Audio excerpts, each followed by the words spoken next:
हमारे साथ बात करने के लिए केंद्रीय मंत्री रामनाथ अठावले जी मौजूद हैं। सर, लखनऊ आए हैं, नए ऑफिस की शुरुआत करी है, लोकसभा चुनाव करीब है, कैसी तैयारियां चल रही हैं? हाँ, तो यहाँ हमारे पवन गुप्ता जी के नेतृत्व में उनको प्रदेश अध्यक्ष जिम्मेदारी हमने दे दी है और लगातार सभी जाति के लोगों को इकट्ठा करने की कोशिश आरपीआई हो रही है। तो आज एक सेंट्रल प्लेस में जहाँ विधानसभा नज़दीक है, मंत्रालय नज़दीक है, बाबा साहब की मूर्तियाँ बाजू में हैं और बहुत सारे मीडिया के ऑफिसेज भी इधर आजू बाजू में हैं। वहीं से बहुत ही अच्छे जगह पर मतलब ये जो अच्छा ऑफिस है या अच्छा ऑफिस लिया गया है और यह आरपीआई के ऑफिस का मेरे हाथ से अभी उद्घाटन हुआ है। तो पूरे उत्तर प्रदेश में मतलब आरपीआई को बढ़ाने के लिए इस ऑफिस का अच्छा उपयोग होगा।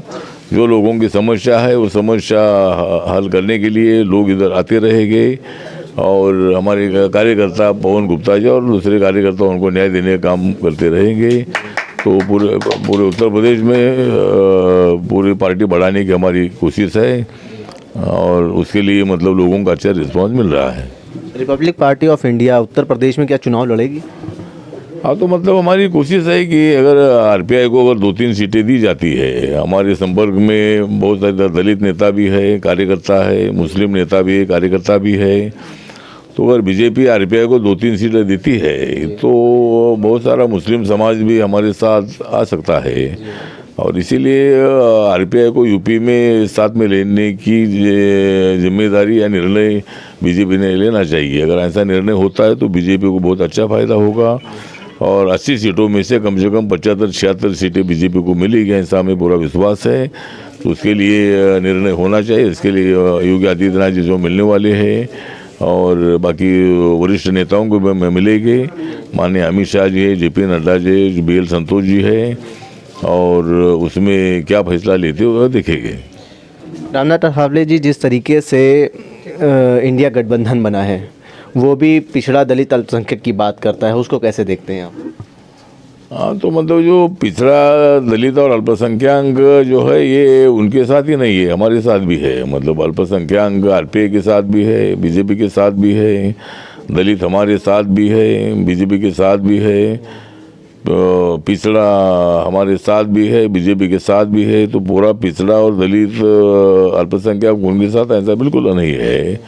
तो अखिलेश यादव तो बात कर रहे हैं लेकिन नीतीश कुमार ने उनको ऐसा झटका दे दिया है कि पूरी इंडिया आघाड़ी पूरी कोलियास हो चुकी है। तो इसीलिए मुझे लगता है कि अखिलेश यादव जी ने इसी तरह की बात करना ठीक नहीं है। लास्ट चुनाव में 19 में बीएसपी और सपा एक साथ थे, उसके बावजूद भी अखिलेश को 5 सीटों में से एक भी सीट बढ़ाने का मौका मिला नहीं, उनकी 5 ही सीटें रह गई।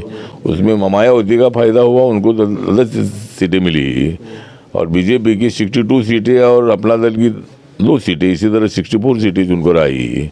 तो इतना बड़ा नुकसान कोई बीजेपी का हुआ नहीं। और अभी तो मायावती उनके साथ नहीं है, तो अखिलेश यादव को 1-2 सीट भी बचाना बहुत बड़ा मुश्किल होगा।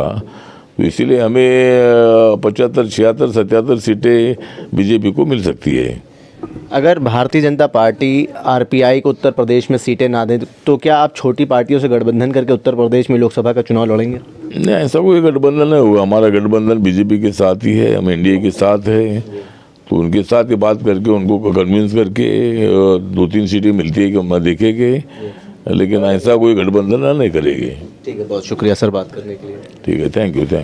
हमारे साथ बात करने के लिए केंद्रीय मंत्री रामनाथ अठावले जी थे, आरपीआई के राष्ट्रीय अध्यक्ष भी हैं। जनसंदेश टाइम्स के लिए कैमरा पर्सन जिशान खान के साथ आकिब मिराज खान, लखनऊ।